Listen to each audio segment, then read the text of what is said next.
What's up guys, C2113 here, and in today's video, I'm going to be telling you why I'm returning the MAXOAK Bluetti AC20 solar generator.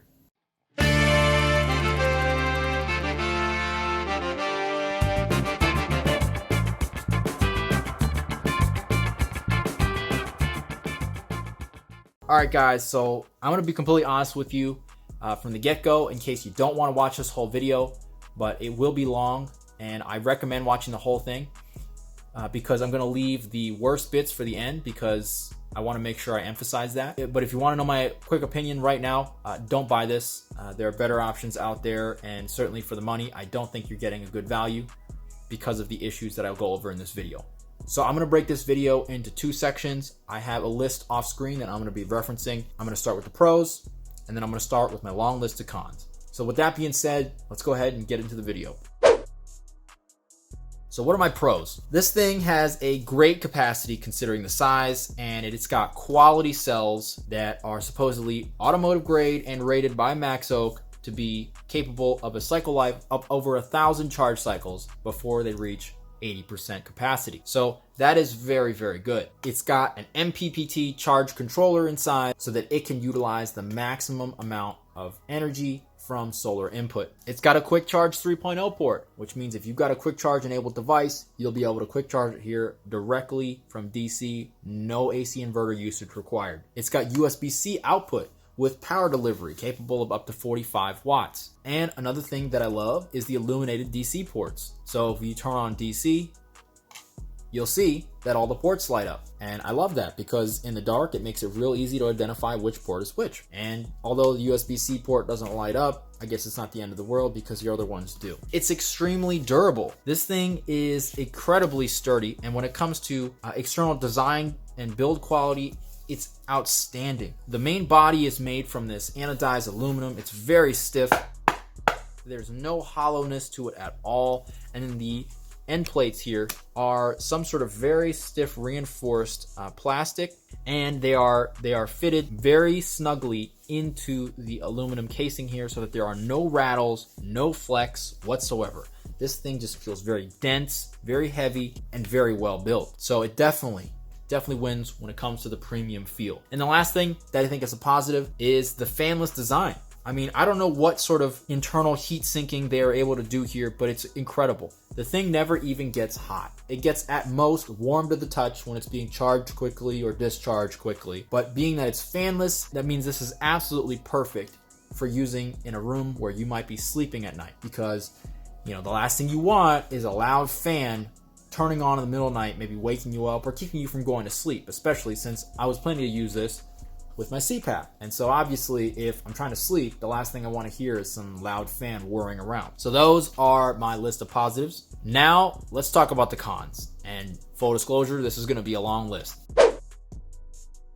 The first thing that I don't like is that it's limited to 60 watts max input from solar. That's kind of ridiculous. I think it is a smaller unit, so you might say, oh, well, that's excusable. But I think that being a smaller unit is all the more reason why that they should increase the allowed input to at least 80 watts, maybe 100, because if they were able to allow 100 watts of input, you could potentially charge this unit back up in less than 2 hours. And I think the benefits of a small battery pack like this kind of get wasted when the recharge time is much longer. So I think a higher charge input rating would be great. The next thing I want to talk about is the AC adapter could be a lot faster, even with the current limited input. So even if the current wattage input is limited at 60 watts, the charger only puts out a max of like 34 watts. And so again, it seems like wasted potential, especially for someone who might never use solar panels. If there's somebody that is going to just use this as a portable power station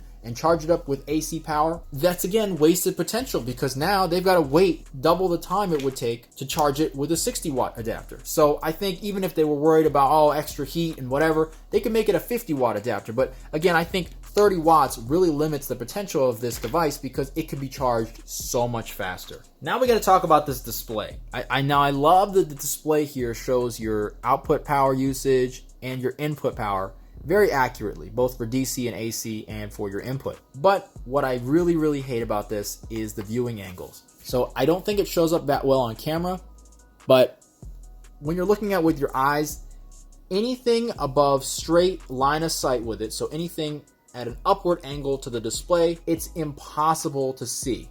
So basically, if you've got this thing on the floor, forget trying to read it at an angle. You're going to have to pick the thing up and look at it like this. But meanwhile, if you look at it from the bottom, so a lower angle, the viewing angles are great. I mean, you could look at it almost from the side and still be able to read it.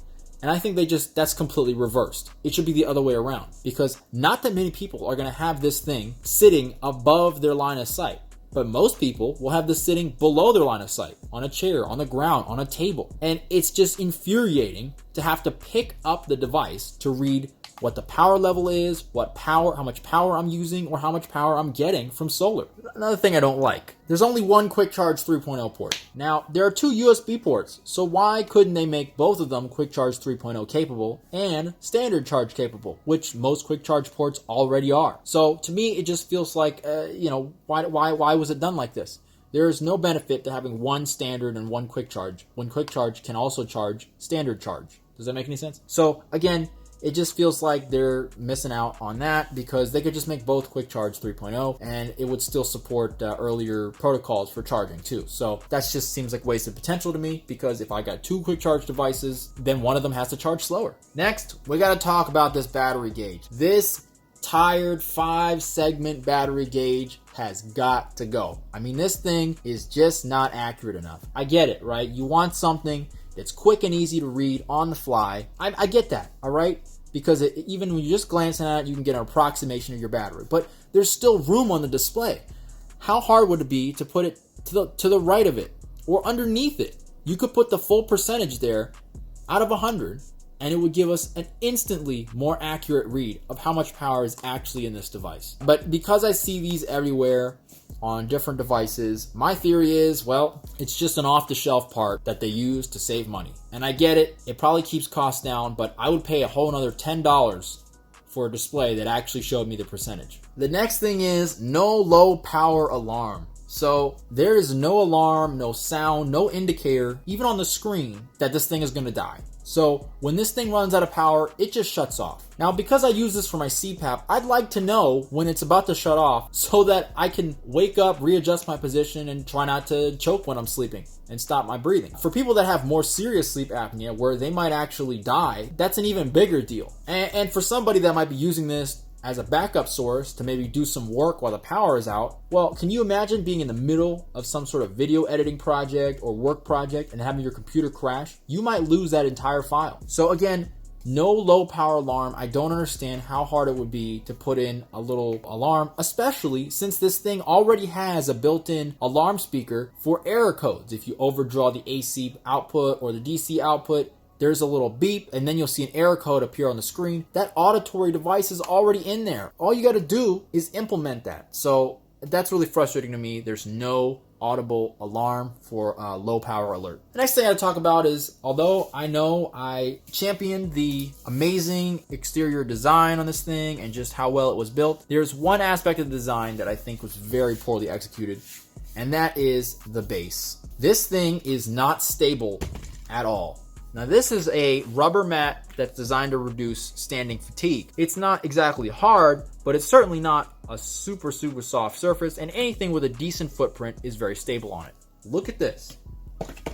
It will not stay up unless you line it up perfectly, and even then, it's extremely unstable. I don't know if you guys can see that. And forget about putting this thing on carpet or grass. It's just not gonna happen. It's not gonna stand up. So then you're forced to lay it on its side, scratch it up, and like we already talked about, with that horrible viewing angle display, you're guaranteed to have to pick this thing up to read anything on that display. So I'm really not a fan of this base, and I think if they had just designed this with wider rubber feet that came out all the way to the width of the device, we wouldn't even be having this conversation. This thing would be fine. But because of how narrow they made the rubber feet on this, it's basically only going to even stand up on a hard surface, and even then it's still unstable. Now, this next point, I'm sure you've heard talked to death by other people on YouTube. Probably Will Prowse has talked about this a lot, but it pisses me off just as much as the next guy, and that is no regulated DC output. So I'm gonna go ahead and turn this on, plug in our adapter here. Hopefully you guys can see the multimeter, and keep in mind, we're at 80%. I drained this just before starting this video, so I watched it jump down from 5 bars to 4, so I know that this is as close to 80% as I can possibly get it.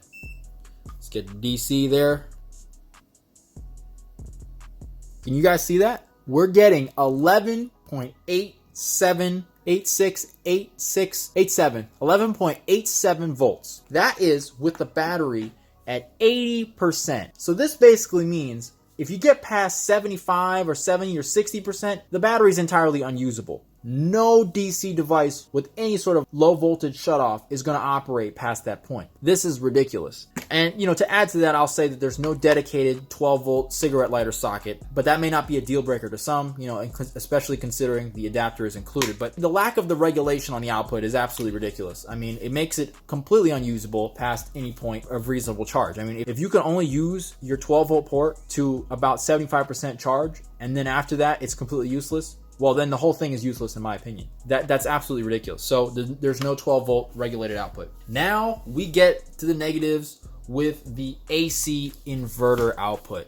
First, this is limited to only 120 watt continuous output. Now, I gotta say that yes, it's a small unit. So yes, I think it would be reasonable to expect that it's gonna have a lower output. Yes, it's a fanless design, but 120 watts is so limiting because there are so many devices that I would use on a daily basis that are just 25 or 30 watts over that. If you had rated this for 150 watts, it would cover like 80% of the needs that I had planned to use it for. But because it's at 120 watts, it's just under so many devices that I need that's a huge limiting factor. Now this next bit though is the worst part, which is the AC output of this inverter is extremely low in voltage to the point where it affects how devices work. I've actually had a charger completely not function. I'm talking a phone charger because the voltage was too low. And so we keep cycling on and off thinking that there wasn't power. So let me give you a read here. We're reading AC volts right here. Now, I don't know if you guys can read that. We're getting 100.6 volts. That is too low. I get it, there's some variation and some variance is okay and devices can function fine. But that's if we're talking like 109, 110 instead of like 120, 117. This is 100 volts. At this point, I've had multiple devices fail to work at all and other devices just work very poorly. One of the things that I had wanted to use this for was in a power failure to be able to use my Waterpik water flosser, to clean my teeth, like I always do. This output is so low in voltage that the motor turns so slowly that it's very ineffective for actually removing food from my teeth. And so I was forced to plug it back into the wall to finish doing what I was doing because it just doesn't have the output. So that makes it useless for that. Well, then you say, well, you could run other stuff on there. You could charge your phone. You could charge your devices. You could charge your tablets or your laptops. But there's the other problem. The output on here is incredibly noisy with RF interference to the point where it interferes entirely with certain touchscreens. So what I have here is my PS Vita, and I'm going to go ahead and plug it in. Sometimes, I will say, sometimes it works, and sometimes it causes issues. So we'll see how bad it causes issues this time, but we got it plugged in. I don't know if you guys can see that. I'm going to try and... Yeah, you can see. So it already hiccuped there. And now I'm having issues with the touchscreen interaction despite the fact that I'm touching it. And this happens all the time. This is probably one of the better times. So like it's not that bad right now. Like if I really push down, I'm not having any issues. But if I use light touches like I would if I was playing a game, I get missed touches all the time. And this is a huge problem. I experienced the same thing on my iPad to the point where it was unusable. So this is the final straw that breaks the camel's back, so to speak. The fact that I am unable to use devices with sensitive touchscreens means that there's no point. There is no point for me to use this instead of a deep cycle battery and a cheap modified sine wave inverter, because guess what? The modified sine wave inverter, although it might cause a little more heat in my AC adapter, never once caused touchscreen issues like this. So for me, because I really do need this AC output, this thing is an absolute no-go for me. Now, some people will say, oh, well, you know, you got the USB there. You got the outputs on the front. Why do you need the inverter? And it's like, well, if I'm not going to use the inverter, I could just buy a battery bank that's got USB ports on it. I don't need this. The reason I want this is to be able to recharge it quickly, to be able to recharge it with solar, and to have that AC output so I can run AC devices like lighting, chargers, tools, whatever, without utility power, particularly in the case of a power outage. So that makes it virtually useless for me. So all in all, I think there are plenty of pros and good things about this unit, but as it stands now, I can't recommend this thing. Now, if you looked at this and you looked at every single problem that I brought up and you said, well, you know, that doesn't sound like that big of a problem to me. I mean, I think I could use that perfectly fine. Well, then you know what, man? Have at it. The link's going to be in the description. And you know what? You can buy it. And look, I'm being honest. If you're happy with it, then that's great. But I think for the average person, this thing is a terrible choice for the money. Despite the fact that it has incredible build quality, I think there are so many problems with it that I honestly can't recommend it. So anyway, enough ranting. If you liked the video, be sure to give me a like. If you have any questions, comments, or your own experiences with this MAXOAK Bluetti AC20, definitely leave that in the comments below. I'm sure everyone else, myself included, wants to hear about it. And if you want to see more videos like this, definitely get subscribed.